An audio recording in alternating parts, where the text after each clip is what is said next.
Today, as you can see by the title, we are getting to know my mom better. So if you don't know my mom, this is my mom, Ananka. And yeah, so you guys are going to get to know her a little better. I know she doesn't show up on the videos as much, but she is trying, and she's going to try and show up more, right? So I look a bit crazy. It's Easter Sunday and we are recording this, so if I'm in the same outfit, don't judge me. I asked some questions on Instagram. I asked you guys a few questions to see what you would want to know about my mom. You guys had some really deep questions, so I took the top 10 and that's what we're going to answer. There might be a little bit more, but we're gonna see. Or not the top 10, the first 10. So it's kind of like a first come first serve basis because I don't want this video to be too long. So these questions are quite deep, so buckle up and we will do our best not to make the video too long for you guys. So just to give some background, I think I am 28, turning 29 this year. My mom turned 49 this year, so we have a 20-year age difference. I almost said 20 rand age 20 year age difference. I have a younger brother who is now 25 this year, and my parents are separated. My mom is now engaged to another fellow. How long have you been divorced now? Almost 9 years. Yeah, so it's been a long time. They've both moved on. They're both happy. That's all that matters. Just to give you all some context behind some of these questions. And then lastly, we grew up kind of all over the place.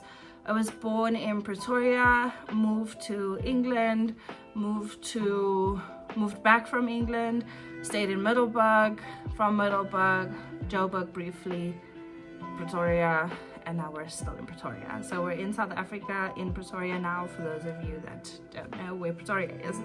So yeah, we're gonna jump into the questions. So the first question is, hi mom, how would you describe your experience raising Leah? Was it easy or difficult? I think it was always easy because we have a friendship-based relationship. I think what if I had to change a little bit, I'll be a little bit more strict. But I wasn't bad. My children was not at all out of hand teenagers. I knew always where they were. I trust them where they were. They always told me if they will be by a certain place, they will be a certain place, and I think that built up our relationship with each other. No, definitely. I would say though that like our relationship growing up was not nearly as strong as it is now. We definitely got a lot closer within like what the last, how long have Mark and I been together? 9 years? 9 years. And then even more so like recently, like after you met Hensel, I feel we got very close. So yeah, now we're like this.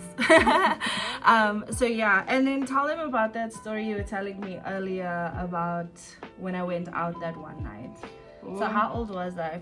I think you just turned 16 or 15. You were 15. I think about 15. And then I ask her, every time you go somewhere, just let me know where you are. And then that night she phoned me and she told me she's by that one house, and I was fine, and I went to go sleep because I know the parents, I know where she is, everything. And just after 2 hours, the phone rang, and then she's telling me, Mommy, I just want to let you know we moved addresses. We're now by this address, we're by this people. And I just fell asleep, and the phone rang again after 2 hours, and then she texted me again, and she told me again, okay, we moved from this, we're now by that place. By the time it was 2 o'clock in the morning, I was so tired. But then they actually end up by our house. So I actually could have just close my eyes and sleep that time of night. So but I always made a point to like I used to party a lot. Like, don't get me wrong, I was not an innocent teen, I would say. I partied a lot. Most of my party days were in my teens when I was in high school. But there was never a day when my mother didn't know where I was, or if I moved venues, I would either text or call to just say, just to let you know I'm at this venue. Because she always said, like, if something happens, at least I know where to start looking. So I took that very seriously. seriously, and because we had that trust, like I was able to go out and do what I wanted. I've never snuck out the house. I've never needed to lie about where I was or anything like that, because we had that trust. Yeah. So I don't think it was so difficult. I think I was pretty easy to raise. Just saying. My opinion. Okay, question number 2. What's the one thing you wish you had changed in your childhood? In my childhood, I don't know. Will be actually anything that I would have changed. I grow up in a very, how can I say, in a like verkrampt. Is Is that the word? Yeah, well, what is it in English? It like, was still like, how can I say? So my mom grew up in like the worst part of apartheid. Yes. First of all, yeah, and then on top of that, like her family, coming from a white Caucasian family, they had their own ways of doing things. And if you know the history of South Africa, you know that like things were very different back then, if I can put it that way. Now, my mom was always someone that like never saw color, very diverse, very free spirit, which I think also clashed a lot in your childhood, I'm assuming. And from what I've heard, like her being so open to diversity caused a lot of like conflict in the family. So my mom did leave home like right after school. Well, when I fell pregnant. Yeah. So, and that was 19. Yes. So, yeah. So yeah, I guess if you're saying then if there's anything you change, would it be growing up in a closed-minded? Yeah, just to let people know how it is today. Yeah. And not people be judged by color. Yeah. So, and to understand that our blood is all red and we're all the same. So I wish I wish it was that time already so, and it's still very difficult in these times. Yeah. But I'm sure most people's minds have been changed. Yeah, no, definitely. And I think even like if you look at your parents now, do you feel like they've changed a little bit? No, they're still the old generation. You see. So was that like the hardest thing for you growing up, is like having a closed-minded household?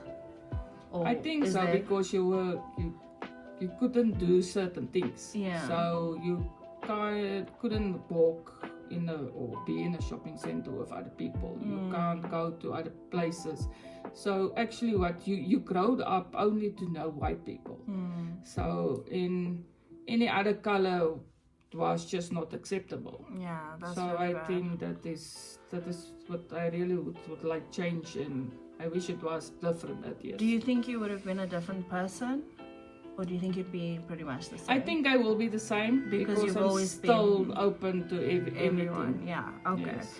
Oh, that's awesome. I think that's a really big thing to want to change. But I can completely understand why. Okay, and then the next question is, what did you enjoy doing before you had kids? It was not much. I enjoyed. Like I said, you were always in the house. Your friends was your brothers and your parents. So you weren't actually allowed to go outside and to go to other places. I think that section of my life I actually blocked out a lot. Yeah. So I can't remember so much of my childhood. Okay. So all I remember, I was always at home and always with my parents, always with my brothers. We weren't be mixed, or you were families and that type of things. Yeah. So you weren't actually out. So but I think what happened, I block it out because I don't want to remember things like that. Yeah, I think so. And my mother also had me at 19, so she didn't have much of like a... Well, she fell pregnant at 19, had me at 20. She didn't have much of like an opportunity to be independent and have like fun and find herself and find things. She had to do that after we were grown. So that's what I'm enjoying now. Yeah. Still young. So what do you enjoy now that your kids are grown? I can still I can go out and not wondering where you are. I know you grow up. Yeah. You have your own children now. Yes. I can go sleep. I can pack up and go on holiday now. I don't want to have to worry about kids and all that. all taking that everything but the kitchen sink. Yes. And I know you're all right. So it's like more of like an independence thing. Like you're enjoying finding yourself and just having that independence. The kids are home. Having that independence to just do whatever, like, and not stress about anything. Exactly. That's awesome. That's awesome. Okay, next one is, how is your relationship with your mom different from when you were young compared to now? So I don't know if this is directed at me or to you, but I'm guessing it's our relationship. So from my perspective, we're definitely closer now than we were growing up. I mean, I was obviously a teenage girl. So for me, I definitely think there was more of a barrier between us growing up than there is now. Now it's like we rely on each other. Yeah, but you're also a mother now, and you understand the fact where I came from that side. Every time I got shouted at, like, oh. So you understand that also. Yeah. Now. So I think that's why we're most closer now. More close, yeah, that's definitely true. Yeah. So I think that I answered that one, but yeah. Marco's shushing the kids. Okay, then how was it raising Leah, and how did you deal with challenges of raising her? So what would you say was the challenges of raising me? I think challenges is that we have all with our teenage daughters. They want to dress a certain way.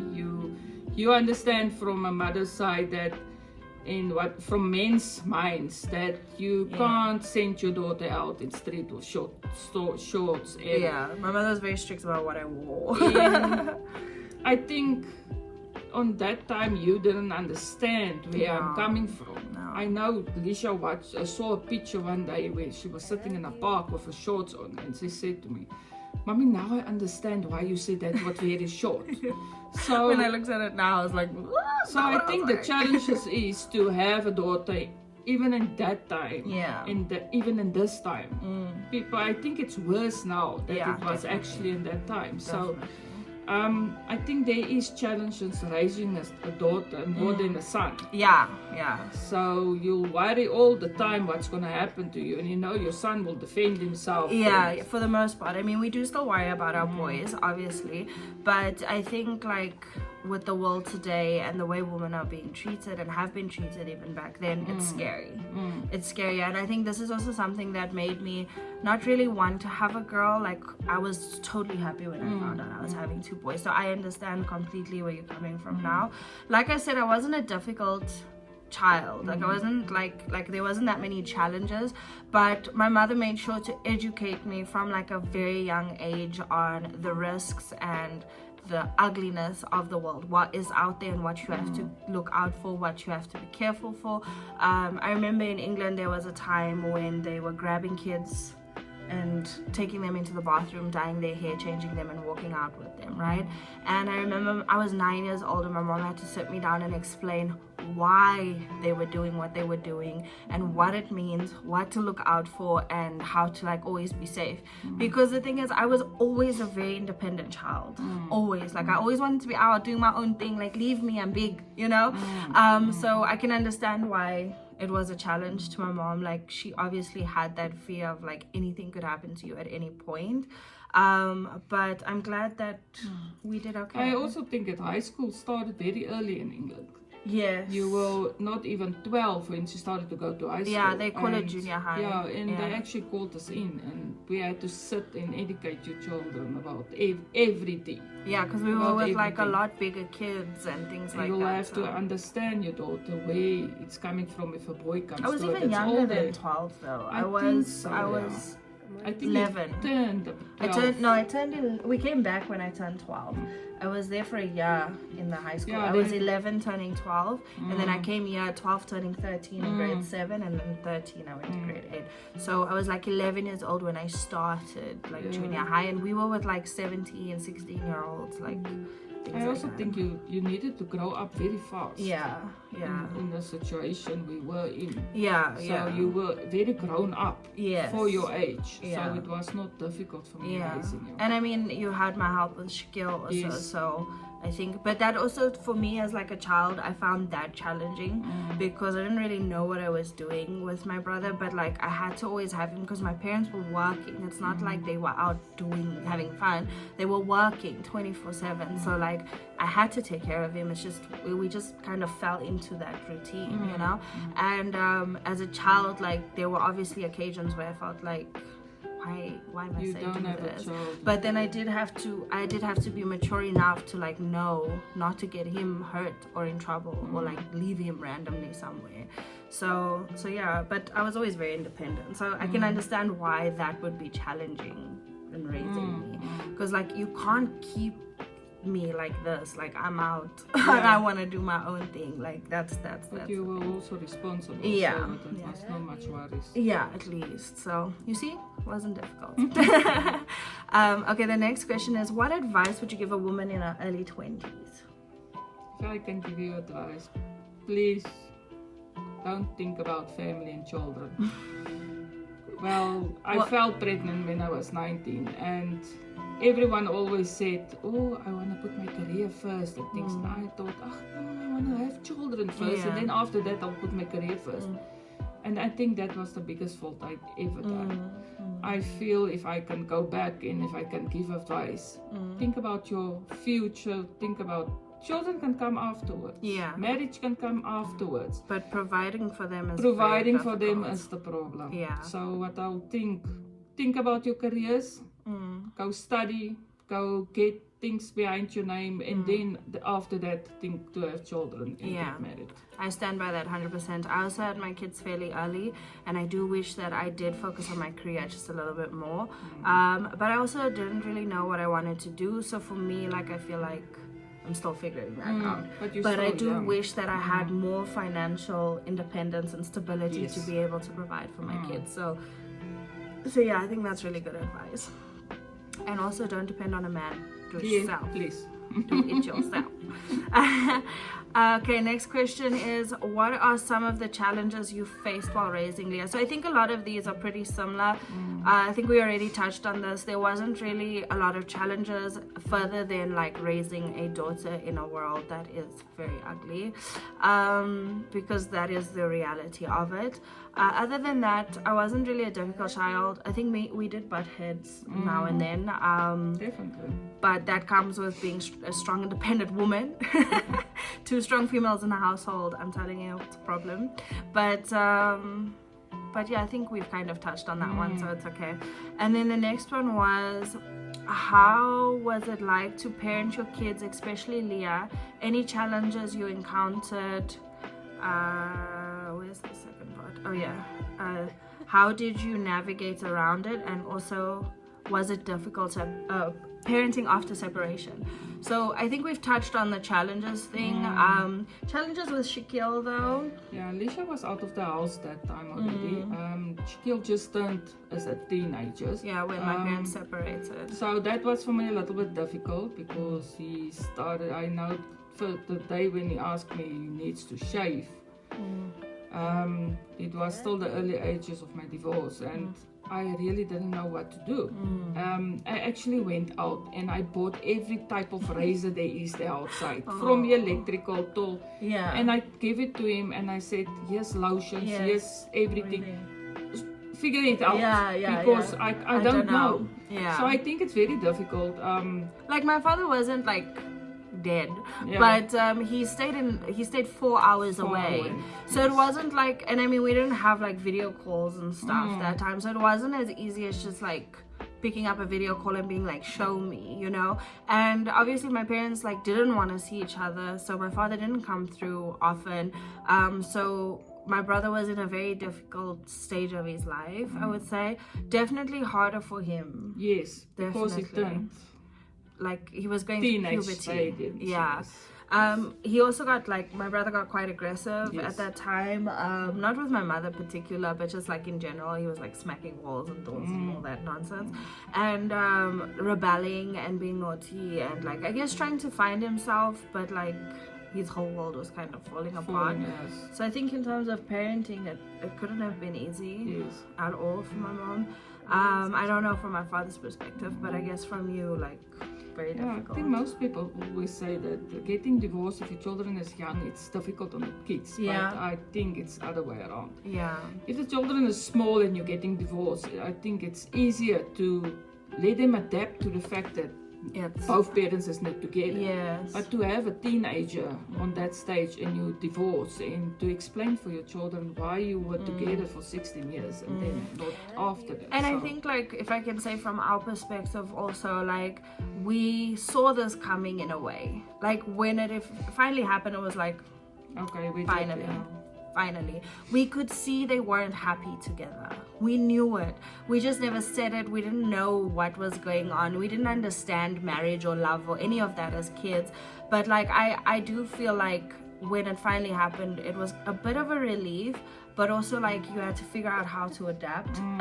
I didn't think it was going to affect me because I was 18 and pretty much out the house, but it did affect me to an extent because things become difficult. Like, even now having my own kids, like, we can't have like functions with everyone together because there's still animosity, there's still hard feelings from whoever's side and whatnot. I don't want to go into detail about that, but I think, like, I do agree with you. Like, I think if you are not happy in a relationship and you have kids, cut it off earlier. Get out, because the younger they are, the more adaptable they are, the more it's just so much easier, like, I promise you. And I mean, it's difficult in general to be divorced, to be fighting over things, to be fighting over time, money, resources, all of that. So to deal with like a child or a teenager's mental state when they're like going through one of the most difficult phases of their lives is a lot worse, I think. And just staying together and being unhappy is still going to negatively affect your child. So get out if you need to get out. Figure it out, do what you gotta do, and that doesn't mean it's gonna be easy, so just be prepared. Okay, then the next question is, Ma, how do you feel when you had to cut the umbilical cord when Leah was getting married? On the one side, Lisha was, like we said before, Lisha was independent. Lisha was already on her own. Lisha had her own flat, they were staying together, they were happy.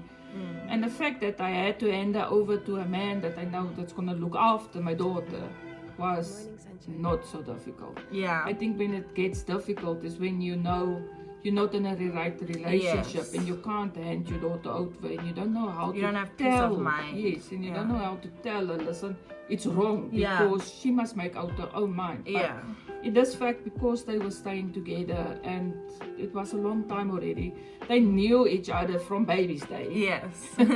So that's another story for another day. Yeah. But we knew the family. That just make things a little bit easier, I think. Yeah, I think so. And I think also because we didn't just like jump into marriage, we took the time to live together, to be around family of both sides, to let everyone get to know each other before we decided to get engaged, before we decided to get married. We knew we were practically married already. Because and like it became such a norm already that it was like, let's just like make this official type of vibe, because we already lived together, we had a kid on the way, we were like living like a married couple already. And I'm so grateful for that, because I feel like if we had gotten married first and not like had that time to live together and not had the time for people to get to know, like you get to know Marco, I don't know if it would have gone as smoothly. Yeah, I think it's important. Some people believe in getting married and then take your relationship from there, but I feel this is modern times. Yes. Stay together. Yeah. See how he wants his bed made, how he wants his porridge made, how he wants his coffee made. What are y'all gonna fight over? And is it small enough to get past? Or is the small things gonna break the relationship? Don't just jump in a marriage and you don't know how the future is gonna open for you. Yeah. That's a really good answer. I like that. And then last question, I think, what was it like being in an interracial relationship in South Africa? Okay, so I'm going to break this down a bit first, because I think it's a very deep question and can be interpreted wrongly. Okay, my mother is a white Caucasian woman. My father is a colored mixed race man. we can say colored in South Africa, it is an entire race before you come for me. They were together, they had me and my brother. They broke up. My mom got in another relationship with a colored man. It didn't work out. And this is her final relationship with her fiance. And he is also a colored man. So colored, mixed race man, white Caucasian woman, interracial relationship, just for definition purposes. So the first thing I'm gonna break it down to is first talk on like the relationships perspective. Like if you take out the factors from the outside world and everything that's happened in South Africa, you dating someone from a different race, what did that encounter? What is that? I think the culture makes a big difference, but because I was open to anything, and because I was raised in a white family, it was for me exciting to actually learn about the other culture, to adapt their kind of things. You can also hear my accent also, it sounds like I'm colored. Yeah, literally everyone always thinks my mom's colored. So I think there's a lot of things to adapt to, but it was easy for me. I think it's because you always had an open mind. I think that's what, and you never saw color. You saw people. And that's what makes the difference, right? And then do you think that person will be better than going to date someone that's a different race? I don't think it's going to make a difference. It's how you see that person. You see the person not for his color. You see it for how the person treats you. And well, we can go deep in discussion with this, but we don't want to upset a lot of people. And I think at the end of the day, it's important to remember it's the person you're with and not the color of the person that you're with. Definitely. And then the next thing, the last thing I want to say is like from an external perspective of how people treat you as an interracial couple, because I know from experience and from a lot of interracial couples in my life, it's not easy still. It's still not easy. You still get a stays, you still get a talking about your back. If you walk in a shopping center, you still get people looking at you like, what is he doing with her, what she's doing with him. So I think it's how you just how you handle it. And we just really don't care. You love each other enough to get past it. Yes, exactly. So unfortunately, I feel like in South Africa, there still are a lot of racist people and people that can't get past interracial couples. I mean, I'm mixed race and Marco's mixed race, but because I look more Caucasian, we still get stared at. Like, that doesn't make sense. Like, you know, or if Marco's walking with Orion who looks more white, people are like, oh, did he steal the baby? Like, you know, like people are still crazy out there. So I can understand that from an external perspective it is still difficult, but I like that you choose to like not engage. You choose to just, you love each other enough to not care what's happening. You normally just ignore the people that have funny comments about you, and you know why you got into the situation. So it's not worth it even to engage with people like that. All. Because if in today's world you still have that opinion, you are not going to get anywhere. It's actually funny. Because Denzel will, if we walk in the malls, he will grab my hand and say, look, they're staring at us. Look, they're staring at us. So it's funny. I think I'm coming around this now. How long? I was 19. I'm 49 now. And I'm 29 years. I'm totally over this. Yes. So it doesn't bother me. No, that's great. So that's basically all the questions. I know this video is kind of long, but I hope you guys really enjoyed it. We really enjoyed answering your questions, and I hope you feel like you know my mommy a little bit better now. If you guys have any other questions, feel free to ask it down in the comments. We will discuss and respond to your questions. Otherwise, we'll maybe make a part 2 if there's a lot of questions that come up on a different day. But yeah, we love you guys so much, and I hope you really enjoyed it, and we will see you in my next video. See you. Bye. Bye.